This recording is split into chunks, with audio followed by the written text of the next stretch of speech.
بسم اللہ الرحمن الرحیم۔ کلمہ طیبہ کا دوسرا حصہ محمد الرسول اللہ ہے صلی اللہ علیہ وسلم۔ محمد الرسول اللہ کا مطلب یہ ہے کہ محمد اللہ کے رسول ہیں۔ جب ایک مسلمان یہ کلمہ پڑھتا ہے تو اس میں رسول اکرم صلی اللہ علیہ وسلم کے اللہ کا رسول ہونے کا اقرار کرتا ہے۔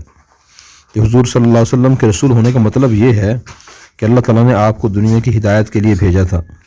اور آپ نے جو کچھ لوگوں کو بتایا، امت کو بتایا، جو خبریں دی ہیں وہ صحیح، بالکل سچی اور برحق ہیں۔ کیا خبریں دی ہیں آپ نے؟ مثلاً یہ قرآن مجید اللہ تعالیٰ کی طرف سے آئی ہوئی کتاب ہے، فرشتے موجود ہیں، قیامت آئے گی،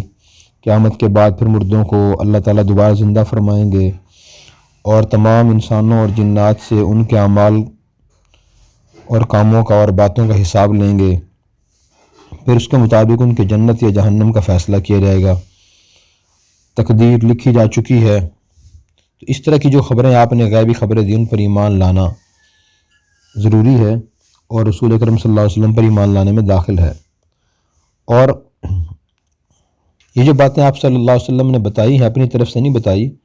بلکہ اللہ تعالیٰ کی نے آپ کو بتائی ہیں، اور پھر آپ نے لوگوں کو بتائی ہیں۔ قرآن کریم میں خود یہ بات اللہ تعالیٰ نے ارشاد فرمایا وما ينطق عن الهوى ان هو الا وحی یوحی، کہ آپ صلی اللہ علیہ وسلم اپنی خواہش سے نہیں بولتے، بلکہ وہی آپ کی طرف بھیجی جاتی ہے، اس کے ذریعے آپ لوگوں کو بات بتاتے ہیں۔ اس لیے آپ صلی اللہ علیہ وسلم کی تعلیمات اور آپ نے جو لوگوں کو احکام دیے ہیں، وہ سب اللہ تعالیٰ کی طرف سے آئے ہوئے احکام اور تعلیمات ہیں، جن پر ایمان لانا اور جن کو جاننا اور ایمان لانا اور ان احکام کو پورا کرنا ضروری ہے۔ قرآن کریم میں خود اللہ تعالیٰ نے انبیاء علیہ السلام کو بھیجنے کا مقصد یہ بیان فرمایا وما ارسلنا من رسول الا لیطاع باذن اللہ۔ اللہ تعالیٰ فرماتے ہیں ہم نے ہر رسول کو اسی لیے بھیجا ہے کہ ہمارے حکم سے ان کی اطاعت کی جائے، یعنی ان کے حکموں کو مانا جائے۔ تو رسول پر ایمان لانے کا مطلب ہی یہ ہوا کہ ان کی ہر بات کو بالکل سچ جانا جائے، اور ان کی تعلیم اور ہدایت کو اللہ کی تعلیم و ہدایت مسلمان سمجھے اور ان تعلیمات کو اپنانے کی کوشش کرے۔ اگر کوئی شخص کلمہ پڑھتا ہے مگر اپنے متعلق اس نے یہ طے نہیں کیا، خود کا اپنا فیصلہ نہیں کیا کہ میں حضور صلی اللہ علیہ وسلم کی بتائی ہوئی تعلیمات کو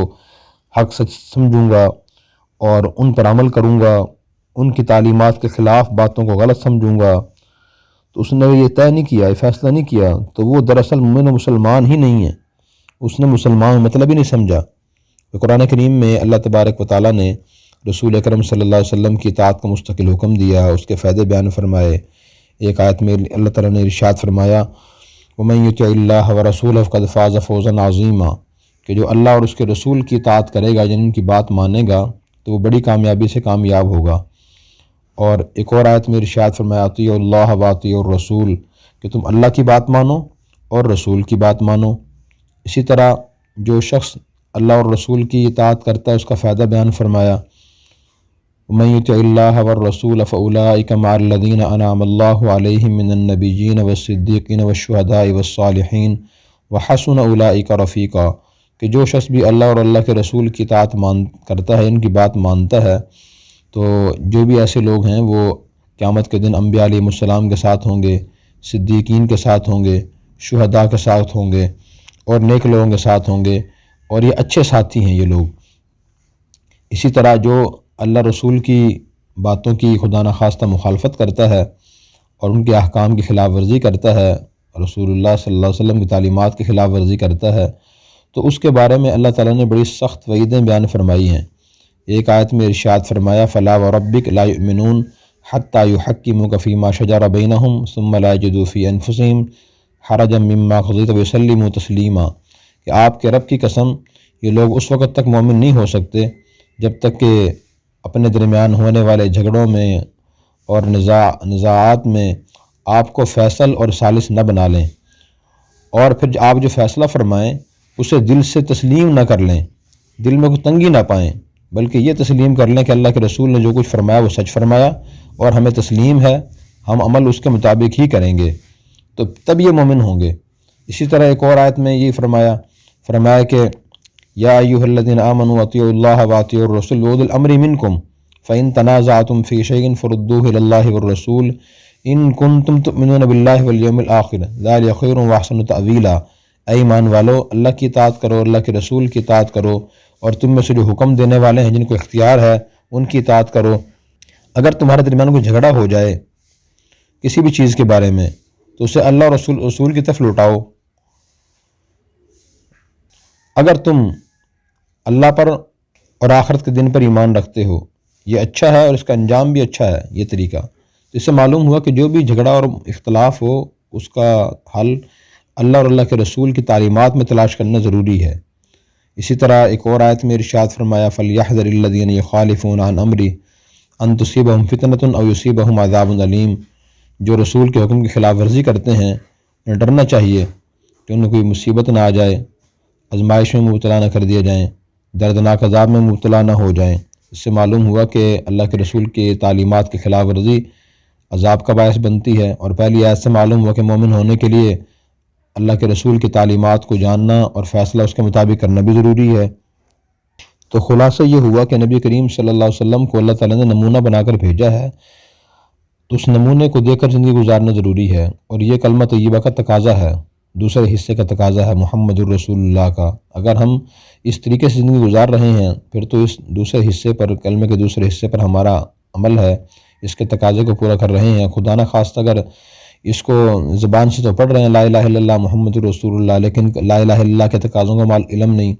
اس کا مطلب معلوم نہیں، محمد الرسول اللہ کا مطلب معلوم نہیں، اس کے تقاضوں کو ہم پورا نہیں کر رہے، اس کا مطلب پھر یہ ہے کہ ہم صحیح معنی مسلمان نہیں ہیں۔ اب یہ کلمہ تو زبان سے منافقین ہی پڑھتے تھے۔ قرآن کریم میں خود اللہ نے ارشاد فرمایا اذا جاءک المنافقون قالوا نشهد انک لرسول اللہ، کہ جب منافق آپ کے پاس آتے ہیں تو کہتے ہیں کہ ہم گواہی دیتے ہیں کہ آپ اللہ کے رسول ہیں، زبان سے وہ کہتے تھے۔ آگے اللہ نے فرمایا واللہ یعلم انک لرسول، اللہ جانتے ہیں کہ بے شک آپ اللہ کے رسول ہیں۔ واللہ یشہد ان المنافقین لکاذبون، اللہ گواہی دیتے ہیں کہ منافق جھوٹے ہیں۔ دیکھیں وہ کلمہ پڑھ رہے ہیں زبان سے، اللہ کے رسول کو اللہ کا رسول کہہ رہے ہیں، لیکن پھر بھی اللہ فرما رہا ہے کہ وہ جھوٹ بول رہے ہیں۔ جھوٹ اس لیے فرمایا کہ دل سے وہ رسول اللہ کو اللہ کا رسول نہیں مانتے تھے، اور ان کے اعمال ان کی اس بات کے کلمے کی تعلیمات کے تقاضوں کے خلاف تھے۔ تو اس لیے سچا مسلمان بننے کے لیے ضروری ہے کہ کلمے کے مطلب مفہوم کو سمجھ کر اس کے تقاضوں کو پہچان کر ان کو مسلمان پورا کرے۔ تو کلمہ طیبہ کے دونوں حصوں کے الحمدللہ تشریح ہو گئی ہے۔ خلاصہ اس کا یہ ہوا کہ کلمہ طیبہ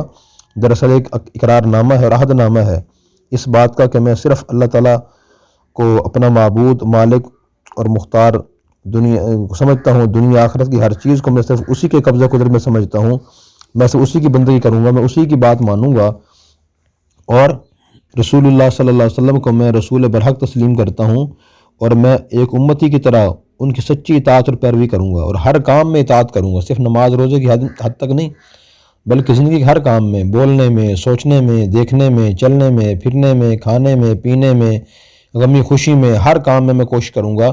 کہ میرا ہر کام اللہ اور اللہ کے رسول کی تعلیمات کے مطابق ہو۔ حضرت انس رضی اللہ عنہ سے روایت ہے کہ رسول اللہ صلی اللہ علیہ وسلم نے حضرت معاذ رضی اللہ عنہ سے فرمایا تھا کہ جو شخص سچے دل سے لا الہ الا اللہ محمد رسول اللہ کی شہادت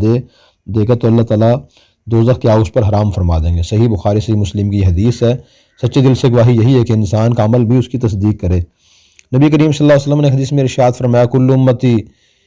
یدخلون الجنہ، میری ساری امت جنت میں داخل ہوگی الا من ابا، مگر وہ جس نے انکار کیا وہ جنت میں داخل نہیں ہوگا۔ صحابہ کرام نے پوچھا کہ ومن یابا، یا رسول اللہ انکار کون کرتا ہے، انکار کرنے والا کون ہے؟ آپ نے ارشاد فرمایا کہ من اطاعنی، جس نے میری اطاعت کی وہ جنت میں داخل ہوگا، دخل الجنہ، ومن عصانی فقد ابا، جس نے میری نافرمانی کی اور میری نافرمانی ہی کرتا رہتا ہے وہ جہنم میں داخل ہوگا۔ تو اس لیے اللہ کے رسول کی عملاً نافرمانی کرنا ایک طرح سے انکار کرنے ہی کی طرح ہے۔ اللہ تبارک و تعالی ہمیں کلمہ طیبہ کے مفہوم اور تقاضوں کو سمجھ کر اپنی زندگیوں میں ان تقاضوں کو پورا کرنے کی اور ان کو زندہ کرنے کی توفیق عطا فرمائے۔ Subscribe now and press the bell icon. Never miss an update.